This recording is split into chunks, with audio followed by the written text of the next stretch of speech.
debate we've been watching is going on up there in North Toronto. I think it's a French school, and I understand there's Olivia Chalice, isn't it? Appropriate, it is not ethical, and is definitely not acceptable. And there's a pattern. You can see the pattern of helping his own business, using the trust that was given to him by the residents of Toronto, and misusing it to help his business. It's just unethical, and I don't believe we should just let it go. And that's why on October 27th, I look forward to the residents of Toronto to issue a verdict, because I believe we need real change. We need a new mayor.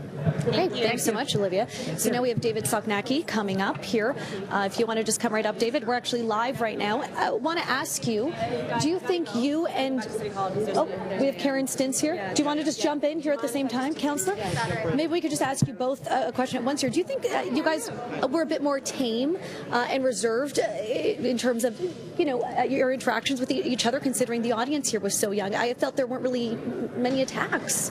Yeah, I mean, it was a different format and a different audience, and I think that really it was a great gesture of civic engagement to have the Toronto French School put on this debate so the kids could hear firsthand what the issues are that we're running on. And we were here to deliver our policy platforms, and that's what we ended up doing.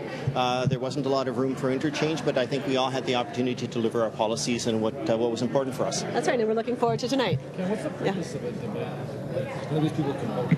Yeah, it's important because this is the next generation, and it's important to have them appreciate why it is important to get engaged and to stay involved and to be involved in politics, particularly at a time of declining voter participation. It's really important to get these kids engaged and make sure that they understand why voting is important. But is the goal that they'll go home and maybe tell their parents, vote for Karen Stintz, vote for David Soknacki? My goal out of today is a good day. If the kids actually said, you know what, I had a good day, I learned a little bit more about the city and the candidates running for mayor. And again, they were here to learn about some of the issues involving youth and some of the issues involving transit, and it gave certainly us a chance to speak directly to a number of voters of the future. How have the dynamics of these debates changed without Mayor Ford's presence? For myself, it has been continued to focus on the issues. I think that when and if Mayor Ford comes back, he will raise the issues that are important to him, and we will see if that has any remaining resonance with the voters. David, you put up paper out this morning talking about the Smart Track proposal. Can you just articulate what you see as the fundamental flaw with that plan?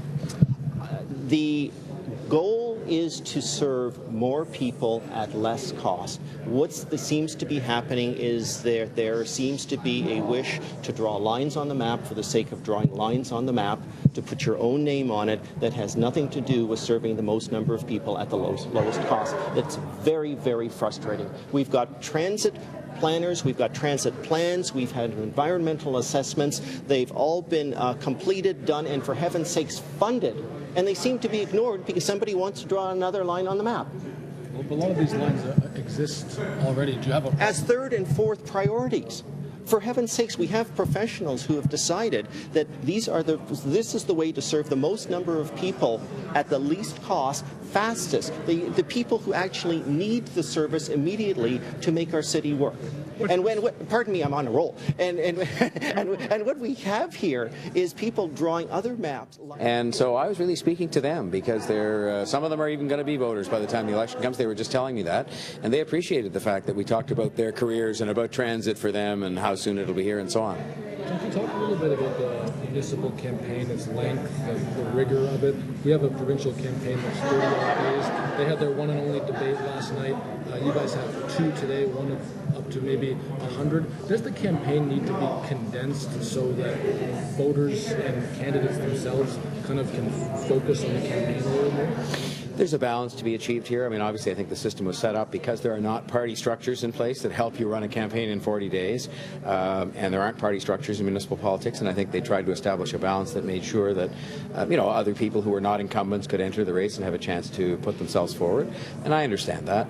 Other cities in Canada, for example, Winnipeg, I think maybe all of Manitoba, they do it in a shorter period of time, and I think that's true in other parts of the country.